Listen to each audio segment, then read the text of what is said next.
Hello everybody, welcome down to Nicklaus Golf Resort. I'm Matt Fryer, and in today's lesson we're going to be solving the problem of where should the ball be in your stance with each club.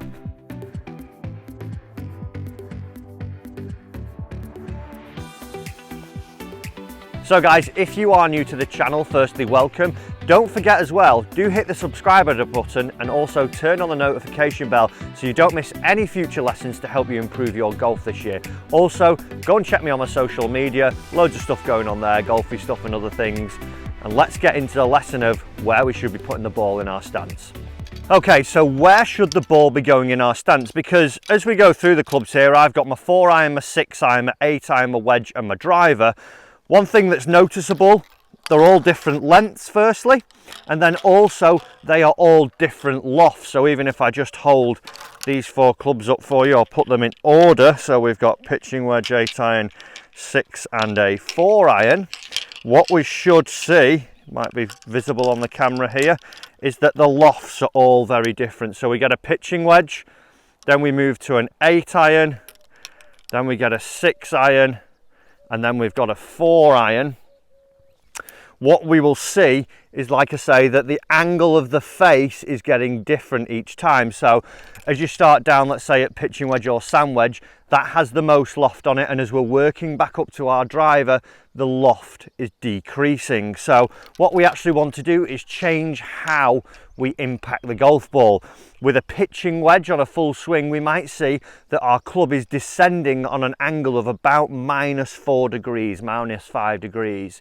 And then when we're working back up, it's dropping down. So when we get to a 6-iron, it'll be about -2. When we get to our driver, it's actually changed where we want to get it on an ascending angle, so it'd actually be something like +2, +3 we'd like to hit it at. Because it's not got much loft, we need to try and help it up in the air. 9.5 on my driver versus 46 on my pitching wedge is light years away. So the pitching wedge and the lower clubs aren't going to have any issues getting up in the air, as where this one is going to need some help getting up in the air. So let's find out where we should be putting all these balls in the position of our stance. So what I'm going to do here, I'm going to use this red cane. This is going to be the middle of my stance every time. We'll pop that down, and there we go. So first off, let's go for pitching wedge. So I'm going to bob these down there, and I'll leave the ball in each spot so you can see the difference as we're doing it.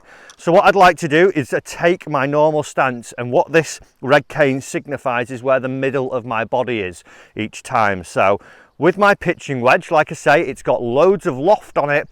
I'm going to be hitting down on it the most, so I'm going to pop this one right in the center of my stance here.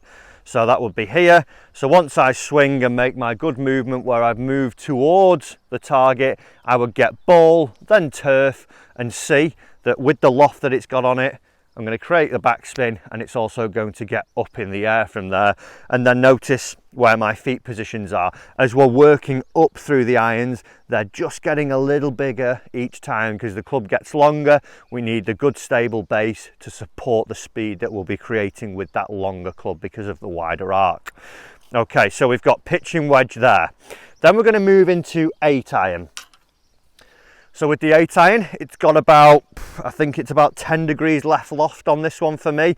You'll generally see that as a rule of thumb, it'll be about 4 degrees, somewhere around there, 3 to 4 degrees of loft change per each iron. So as I've gone at an 8-iron, pitching wedge 9-iron, 8-iron, it's going to be somewhere between 9 and 12.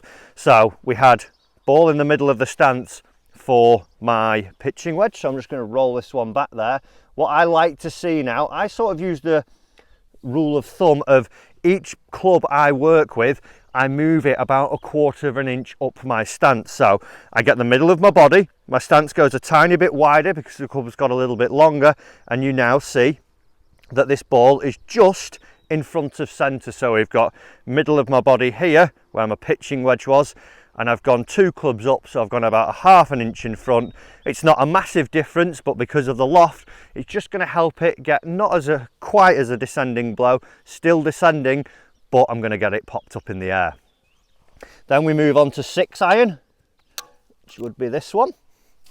Again, middle of my body, stance gets a little bit wider again, because the club's getting longer. 2 clubs up, we've now gone another 1/4 of an inch up there. So middle of my body, it's going to be about here. Each one, just knock those. We see now that the ball is just about 1/2 inch to an inch in front of centre with my 6-iron. So I get it into that position there. So middle of my body, my stance has gone wider again because of that longer club. And we see now it's just slightly in front of centre as I do it. Okay, and then final iron, 4-iron, as we pop that one in.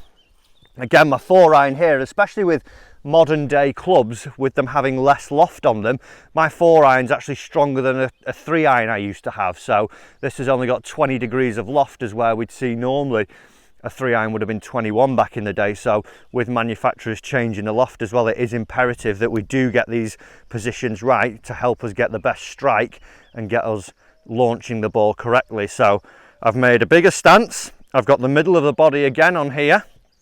I've now moved this up so it's literally just inside my left thigh, almost off my left pec now as we stand to it. So as you can see there, we've got pitching wedge, 8-iron, 6-iron and 4. We just slot the others in 9, 7, 5 in between there.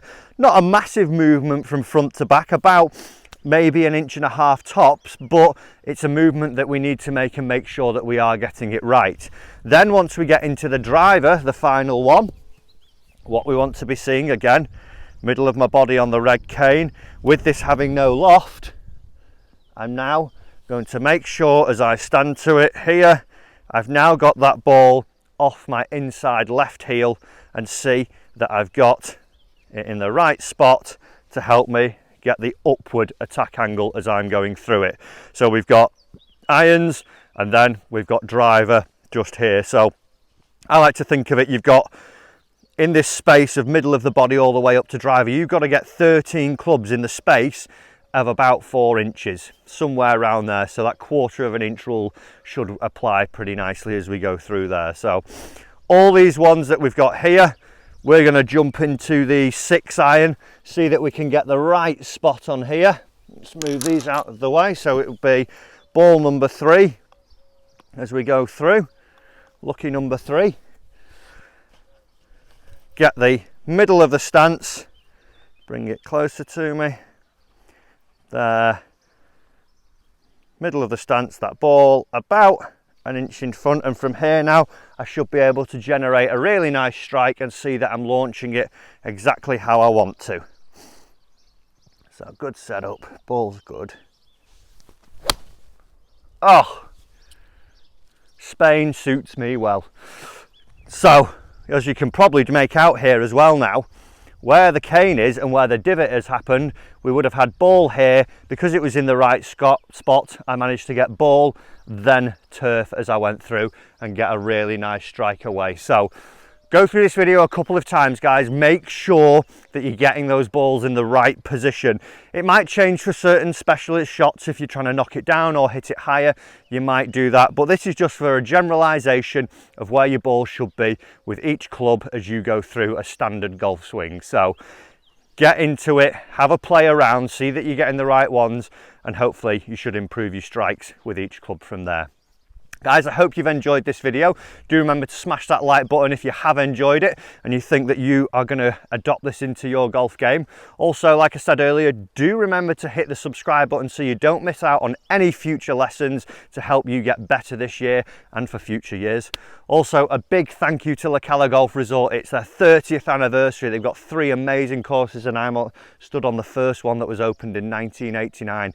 Only just a year older than me. Amazing. Younger. Tried to get away with it there. But big thank you to those. Also, do check out their YouTube channel as well. I've created a series of lessons on there for you to also improve your game. So head over there and give those a watch. Thanks for watching this video and I'll see you soon in another lesson.